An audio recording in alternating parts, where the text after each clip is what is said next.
Eccoci qua cari telespettatori nel nostro spazio con lo SPI CGIL, ma questa volta in studio abbiamo il piacere di avere in carne ed ossa Fabio Malaspina, segretario regionale SILP, sindacato di polizia della CGIL del Veneto. Ben arrivato, ben ritornato qui con noi. Grazie. Stavolta dicevo in carne e ossa perché una volta abbiamo fatto in via virtuale, ma avevamo dei problemi di connessione.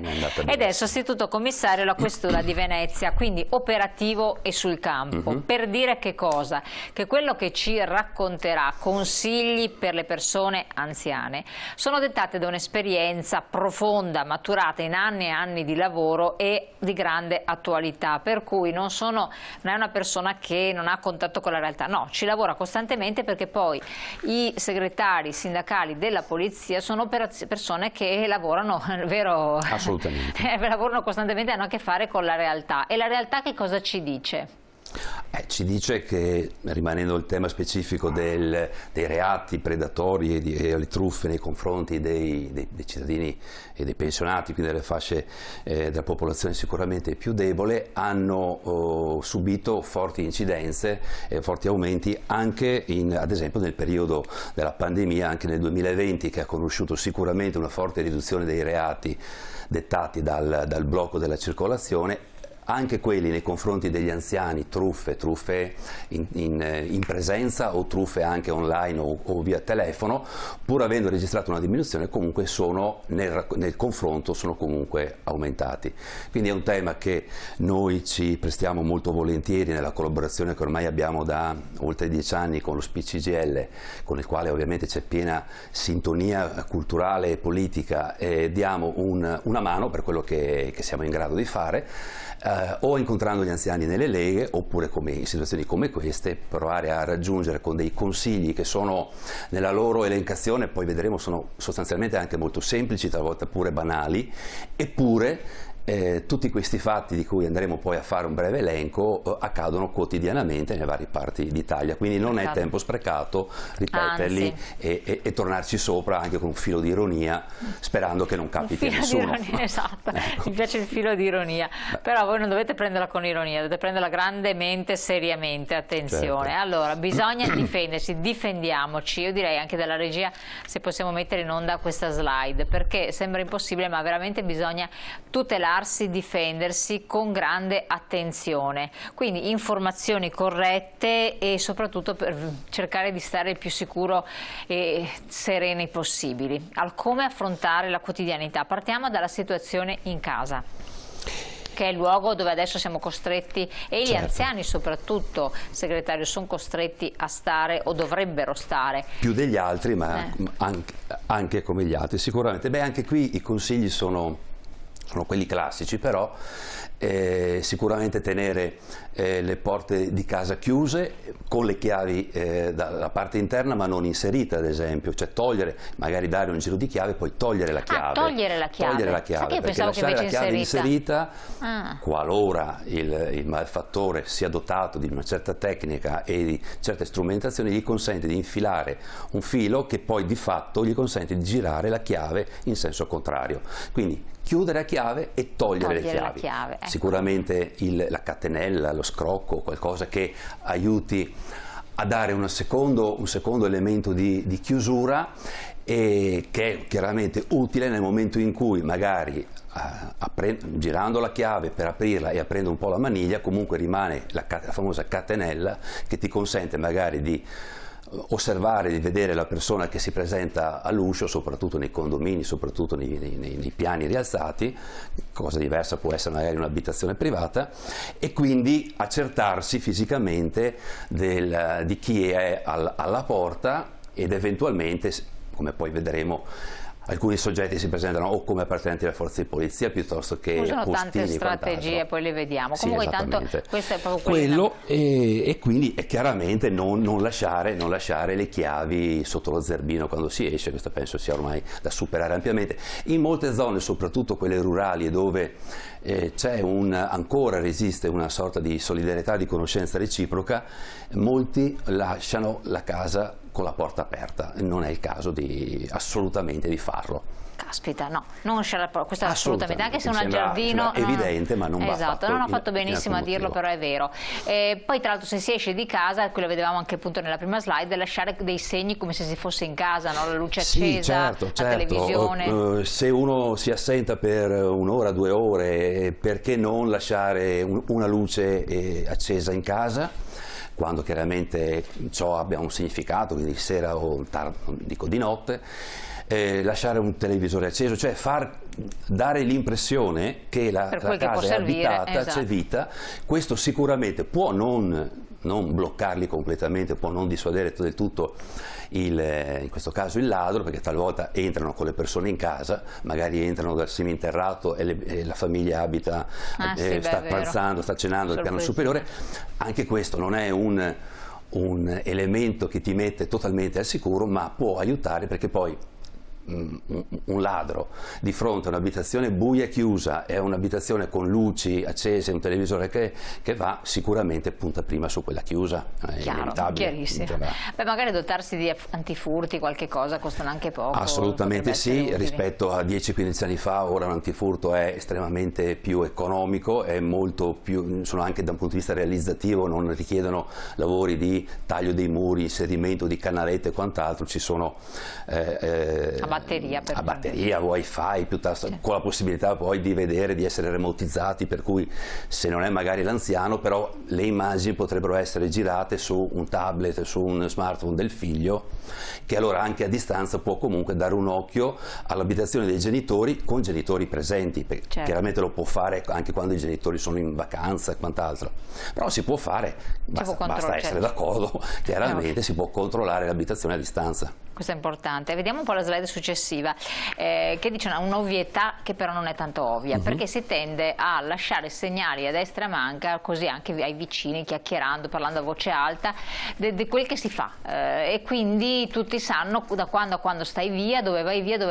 e quando soprattutto non ci sei e non torni. Certo, qui diciamo il ragionamento è double face, nel senso, da una parte si dice trova dei contatti a cui lasciare qualche riferimento, che può anche essere un vicino, se uno non ha la possibilità di lasciarlo a un figlio o a un fratello, per cui che qualcuno sappia che ci si assenta per un giorno piuttosto che per una settimana indubbiamente è utile, anche per lanciare l'allarme nel caso in cui si sentissero rumori o si vedessero cose all'interno dell'abitazione che si sa che è disabitata dagli abitanti. Contemporaneamente però dall'altra parte queste informazioni non vanno date a chiunque e non vanno ripetute decine di volte, perché altrimenti rischiamo nella super informazione di facilitare un percorso che poi arriva la notizia anche a chi la notizia ne può farne un uso distorto. Quindi anche lì, qualora l'abitazione si presti, non tutte ovviamente si prestano, perché non lasciare, ci sono anche dei temporizzatori che ti spengono una luce, te ne accendono un'altra, e magari se uno si sta in vacanza una settimana si può anche provare a lasciare una luce accesa. Informare qualcuno indubbiamente sì, però selezionarlo. E quindi in numero ridotto e su un rapporto di fiducia che si ritiene ben riposta. Assolutamente, poi magari ci sono anche gli anziani tecnologici, su Facebook non dare notizie che si sta andando, assolutamente. Questa è l'altra cosa. Sei in vacanza, qualche foto sì, ma magari appunto a qualche amico, ma non decisamente fare la cronostoria della vacanza in Facebook in tempo diretto con tutta la famiglia in video o in foto, perché a quel punto qualcuno potrebbe riconoscerti e provare a... Certo. E ce ne sono. Poi si dice non mandare ad aprire i bambini la porta, sembra una banalità, però è una cosa estremamente diffusa, e non aprire in automatico il portoncino. Certo. Quindi vediamo un po' la slide successiva. Sconosciuti alla porta, se sei in casa tieni la porta protetta, chiusa a chiave o con la catena di sicurezza, e non aprire agli sconosciuti. Categorico questo, Assolutamente sì. C'è sempre tempo per aprire, prima accertiamo chi è, e poi questo purtroppo lo constatiamo per esperienza quando magari andiamo per qualche motivo nei condomini, suona un campanello, magari anche a caso, e la prima cosa, la stragrande maggioranza dei casi, il portoncino giù viene aperto in automatico senza nemmeno aver capito chi c'è giù. E quindi già questo abbatte una barriera, la barriera del condominio, quindi del portone principale. Poi se una volta che sei dentro e non hai un obiettivo prefissato, l'appartamento al secondo piano, ma tutti potrebbero andare bene, allora lì si tratta di provarci, no? E provi con il primo piano, e se qualcuno ti risponde lasci perdere, e magari là dove invece non risponde nessuno potrebbe provare a entrare. E questo, diciamo, anche questa è una cautela che andrebbe fatta, va un po' in contrasto con il fatto che magari suona il campanello al quarto piano, dice chi è, posta piuttosto che corriere, viene aperto il cancello e dopo potrebbe succedere qualcosa. Assolutamente. Nella stragrande maggioranza dei casi non succede comunque, non succede, infatti. Perché tutti i giorni succede questo però dappertutto. bisogna stare attento. Vediamo un po' la slide successiva, così la lasciamo lì ferma, perché è anche abbastanza lunga, ma intanto noi la raccontiamo. Che molti furti in casa si possono anche evitare rispettando alcune semplici regole. Assolutamente. Allora, ci dica quali sono in sostanza, già ne abbiamo accennato ad alcune. Ma come sta scritto, come dice lei nella lunga slide, allora la porta blindata, anche lì se è possibile sarebbe preferibile averla, molti appartamenti ormai ce l'hanno, altri potrebbero sostituirla, sicuramente ha un costo, ma che viene sicuramente ripagato alla prima occasione utile, cioè se quell'appartamento subisce l'ingresso o l'intrusione da parte di ladri, il costo della porta blindata viene immediatamente ripagato dai minor danni che potrebbero avvenire. Il contatore, questo qua del contatore, effettivamente il contatore, anche questo è un consiglio, ma è chiaro, poi va calato nella realtà. Ci sono alcune situazioni in cui la cosa è possibile, altre no. Se fosse possibile il contatore andrebbe protetto all'interno di una cassetta metallica, chiaramente deve essere dotata di chiavi, peraltro sono chiavi universali che devono essere a disposizione anche degli operatori delle società, quindi non è una blindatura particolare, però ci sono condomini, me ne viene in mente uno recentemente, che una volta entrati nel portone d'ingresso c'è l'ascensore da una parte, le scale dall'altra, la porta delle cantinette e una porta all'ambiente contatori, quindi una porta normale, non chiusa, senza chiave, che dovrebbe invece avere la chiave e in possesso dei condomini ed eventualmente chiaramente dell'amministratore di qualche altro soggetto, e quindi con 3 gradini si entrava in una stanza leggermente sottostante in cui erano presenti tutti i contatori elettrici, tutti i contatori del gas e tutti i contatori dell'acqua di un condominio. Indubbiamente così è stato realizzato, non si può modificare, però allora lì probabilmente una qualche stratagemma, una qualche misura di sicurezza maggiore sarebbe consigliabile, altrimenti la tecnica è quella di entrare, abbassare il contatore della luce, che è quello più utile ai fini di poi portare a compimento un furto o quello che è, e questo come minimo determina gli inquilini a scendere per ripristinarlo, certo. E quindi apriamo la porta al buio, oppure di entrare in appartamenti che si possono ritenere vuoti, sapendo che se non c'è un allarme che parte in ogni caso, l'appartamento è libero, è buio ma è libero. Per quanto riguarda invece i nascondigli domestici, che sono molto usati così dalle persone ritenendo, perché ad esempio si menzionano i vasi, effettivamente uno diceva sì, il vaso, sì, anche qui giocare un po' con la fantasia, cioè evitare i cassetti del mobile della camera da letto, e tenere lì il comodino, il comodino.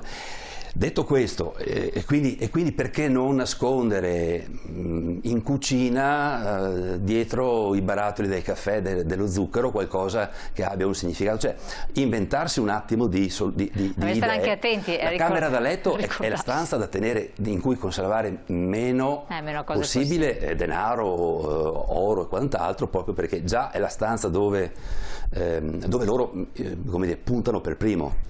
Un consiglio che sta in questa pagina è che troppo spesso capita ai colleghi, quando negli uffici prendono le denunce per furto, sentono, quando glielo dicono, il cittadino che ha subito il furto dice averci pensato prima, è quello di fare una serie di foto dei propri beni, perché la foto, ma anche proprio di dettaglio, la fede con la data di matrimonio piuttosto che il nome, le varie, cioè tutto quello che ha fotografare i documenti, perché la foto non sostituisce il documento, però sicuramente consente quantomeno di fare una denuncia più agevole, avendo tutti i dati a disposizione. Questa è una Quindi cosa fotografare e riprendere, ma direi che fotografare è sufficiente, e poi conservarle in modo che all'evenienza siano in qualche modo, sono sicuramente molto utili ai fini delle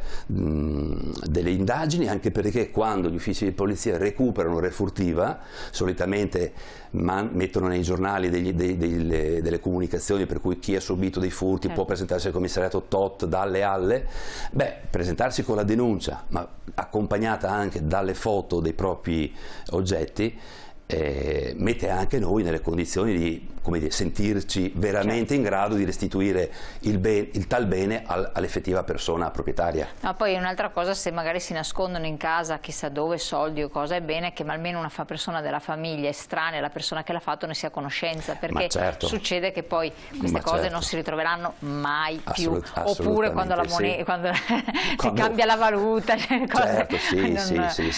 questo è importante. Alcune indicazioni perché ci sono nascondigli straordinari che però dopo ricordarsi dove hai messo o scovare una persona anziana che magari l'ha fatto diventa impossibile. Assolutamente, questo indubbiamente è un'altra parte a cui tenere a mente. Tener conto, una banalità. Ma allora c'è anche la questione dei borseggi, vediamo l'altra slide. Purtroppo questo succede di frequente, e le persone anziane soprattutto, ma non soltanto, non si rendono conto di essere seguite, pedinate quando vanno, che so io, a ritirare i soldi, a portare l'imposta, quant'altro. Assolutamente sì, anche qui grande cautela. Bisogna dire che negli anni, anche perché diventano anziani una fascia di popolazione che 10-15 anni fa non lo era, e quindi l'utilizzo e il ricorso a mezzi di pagamento elettronici sono sicuramente aumentati, e la fila agli uffici postali per il ritiro delle pensioni non vede l'afflusso che si registravano anche soltanto 10 anni fa. Oggi, vuoi anche in questo periodo particolare in cui le pensioni vengono pagate non tutte lo stesso giorno ma scaglionati per evitare l'assembramento, questo sicuramente aiuta. Ciò non toglie che un credito della pensione, piuttosto che andarlo a prelevare in contanti e quindi poi ricorrere all'utilizzo di bancomat, carte di credito e quant'altro, riduce la possibilità di essere vittima di borseggi. Poi anche lì, nel momento in cui comunque uno, che sia perché va a ritirare la pensione, che sia perché va a ritirare al bancomat una certa somma di denaro contante, accanto alle cautele di accertarsi che accanto a sé, nel momento in cui si digita il PIN, non ci sia nessuno, è anche quello comunque di separare almeno in due distinti porzioni, diciamo così, il denaro ritirato. Basta metterlo uno nella tasca destra e uno nella tasca sinistra, qualora succedesse uno scippo, in una delle due mani, in una delle due tasche riescono ad entrare, non in tutte e due. Esatto. Per quanto riguarda le signore, chiaramente la borsetta, la borsa è strumento indispensabile, però il meno consigliato dove riporre il denaro. Anche lì una tasca interna al cappotto piuttosto che una tasca di una giacca è consigliabile, rispetto anche perché più sta aderente al corpo, più è facile sentire diciamo così, l'intrusione e il tentativo di... E qui dopo, tra l'altro, la borsetta tenersela ben stretta, non dove esposta alla strada, se magari si cammina per strada, assolutamente, perché poi uno strappo che porta via la borsetta fa cadere la persona, l'anziano si può fare anche molto male. Tecnicamente... Quindi questa è l'ultima slide degli scippi, un po' da far vedere anche. Sì, esatto, tecnicamente poi il borseggio e il scippo sono due furti. Il borseggio però avviene con un'abilità, con un'agilità che da un punto di vista fisico non comporta, non dovrebbe comportare assolutamente nessun tipo di conseguenza, se non constatare successivamente l'asporto del prodotto, diciamo del portafoglio, del denaro. Lo scippo invece è un furto con strappo e quindi c'è sicuramente un'azione di modesta violenza, altrimenti sfoceremo nella rapina, però c'è uno strappo, appunto, la borsa può essere la tracolla, lo zaino può essere strappato di dosso, talvolta la persona, soprattutto se anziana, potrebbe risentirne, magari anche cadere, farsi male, equilibrio, e il ladro in questo caso, proprio perché ha agito ma è stato notato, e come se è stato notato dalla vittima, tende alla fuga e addio, correndo e quant'altro. Allora, siamo in chiusura, grazie segretario. Io chiedo alla regia solo se ci mettono in onda i numeri di emergenza, polizia, soccorso pubblico da tenere ben presenti, certo, perché abbiamo la Polizia di Stato, quando si verificano questi casi, bisogna sempre denunciarli? Assolutamente sì, sempre denunciarli. Ora esiste il numero unico per le emergenze, il NU, il 112, funziona ancora il 113, chi ha i carabinieri o la polizia locale nel proprio comune può chiamare anche loro, a seconda anche della vicinanza rispetto al capoluogo, e denunciare sempre, assolutamente, anche se si ritiene che per sé possa non avere alcun effetto pratico, perché magari non mi hanno rubato documenti, mi hanno rubato soltanto denaro, quel denaro non lo recupererà la polizia, di conseguenza non faccio la denuncia. Però a voi serve per avere un po' il quadro della situazione, sì, per intervenire in modo... Da diversi anni, dal 2012, quindi andiamo quasi verso i 10 anni, ci sono strumenti informatici sempre più sofisticati che consentono, sulla base di dati che vengono inseriti quotidianamente proprio dalle divisioni anticrimini che raggruppano, che ricevono tutti i dati dagli uffici territoriali, vengono immessi in una banca dati i dati vengono analizzati e studiati, e quindi si può, non dico prevedere il reato, ma sicuramente elaborare delle mappe di incidenza di singoli reati. Avete capito, quindi è estremamente importante. Allora, segretario Fabio Malaspina, grazie del suo intervento, l'avremo ancora con noi perché ci sono altri consigli da dare, certo, altre situazioni di rischio. Noi intanto la lasciamo, voi vi lascio alla pubblicità, restate con noi perché la trasmissione con gli altri nostri ospiti incomincia subito dopo.